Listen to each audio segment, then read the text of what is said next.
چین کا انسداد دہشت گردی کے موقع پر پاکستان کی حمایت کا اعادہ۔ چینی وزیر خارجہ وانگ ای اور وزیر خارجہ اسحاق ڈار کی ٹیلی فون پر گفتگو۔ اسحاق ڈار نے کہا کہ پاکستان خطے میں کشیدگی کا خواہاں نہیں، پاکستان معاملے کو سنجیدگی اور ذمہ داری سے سنبھالنے کا ارادہ رکھتا ہے۔ چینی وزیر خارجہ نے کہا چین خطے کی صورتحال کا باریک بینی سے جائزہ لے رہا ہے۔ دہشت گردی کے خلاف جنگ تمام ممالک کی مشترکہ ذمہ داری ہے۔ چین نے ہمیشہ پاکستان کے انسداد دہشت گردی کے موقف کی حمایت کی۔ چین پاکستان کی خود مختاری اور سلامتی کے تحفظ کی مکمل حمایت کرتا ہے۔ چین دونوں ممالک سے تحمل، مذاکرات اور کشیدگی کم کرنے پر زور دیتا ہے۔ چینی وزیر خارجہ کی حملوں کی شفاف اور بروقت تحقیقات کی حمایت۔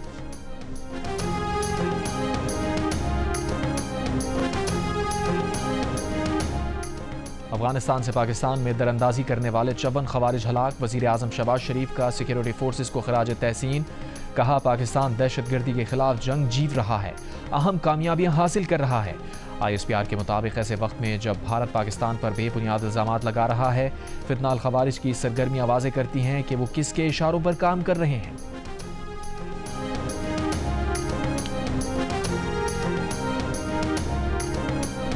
وفاقی وزیر داخلہ محسن نقوی نے کہا ہے کہ خوارج نے دوبارہ پاکستان میں داخل ہونے کی کوشش کی تو اسی طرح ماریں گے، پکڑیں گے اور ہر سازش ناکام بنائیں گے۔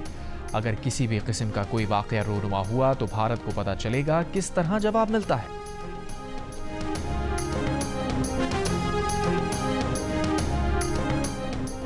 وزیر اعظم آزاد کشمیر چودھری انوار الحق کی پروگرام جرگہ میں گفتگو۔ کہا بھارت نے مقبوضہ کشمیر میں بے گناہ شہریوں پر ظلم بند نہ کیا تو اندر گھس کر ماریں گے۔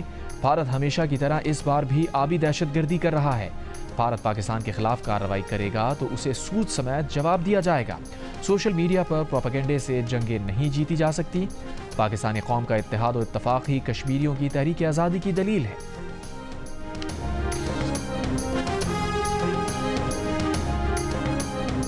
سربراہ JUI مولانا فضل الرحمان نے کہا ہے کہ پہلگام واقعے کا ملبہ پاکستان پر ڈالنے کی کیا حیثیت ہے۔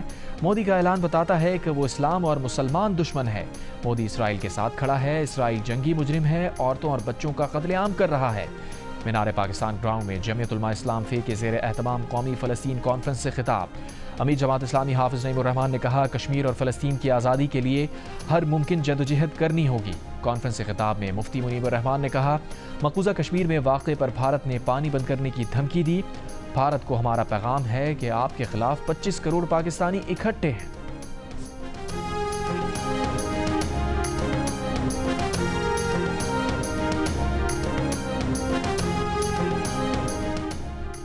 سابق صدر عارف الوی نے کہا ہے کہ پاکستان کی سلامتی کے لیے PTI مذاکرات کے لیے تیار ہے، مذاکرات کے لیے دوسری طرف سے پیش رفت نہیں ہو رہی۔ مانچسٹر میں گفتگو۔ امریکی اخبار نے دعویٰ کیا ہے کہ بھارت جنگ کا ماحول بنا رہا ہے۔ بھارت غیر ملکی سفیروں کو بھی کوئی ایسا ثبوت نہیں دے سکا جو موجودہ حملے کو پاکستان سے جوڑ سکے۔ اس کے باوجود انڈین میڈیا بھی یہ دعوے کر رہا ہے کہ بھارت پاکستان کے اندر اہداف کو نشانہ بنانے کا ارادہ رکھتا ہے۔ پروگرام نیا پاکستان کے اینکر شہزاد اقبال سے بات کرتے ہوئے متعلقہ ذرائع نے کہا کہ بھارت نے پاکستان کے خلاف کوئی مس ایڈونچر کیا تو پاکستان ایسے کسی بھی حملے کو نہ صرف ناکام بنائے گا بلکہ اس کے جواب میں پاکستان بھی اکراس دا لائن سینکڑوں اہداف کا تعین کر لے گا جنہیں منٹوں کے اندر نشانہ بنایا جائے گا۔ متعلقہ ذرائع نے واضح کیا کہ پاکستان نے حالیہ کشیدگی کا آغاز نہیں کیا، نہ ہی پاکستانی ریاست کا پہلگام واقعے میں کوئی ہاتھ ہے اور نہ ہی ابھی تک پاکستان کے کسی نان اسٹیٹ ایکٹر کے اس واقعے میں ملوث ہونے کے شواہد سامنے آئے ہیں۔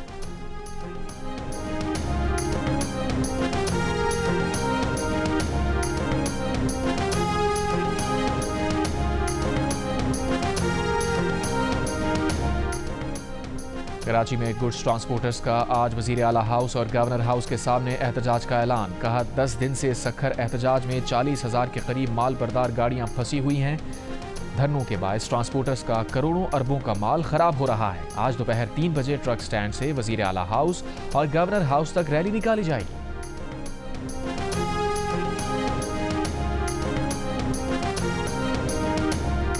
سندھ اور پنجاب کے مختلف شہروں میں گندم کی فصل میں آگ لگنے کے واقعات رپورٹ۔ لودھرا میں 2 ہفتوں میں 30، حافظ آباد میں 1 ہفتے میں 17 واقعات میں 300 ایکڑ پر گندم جل گئی۔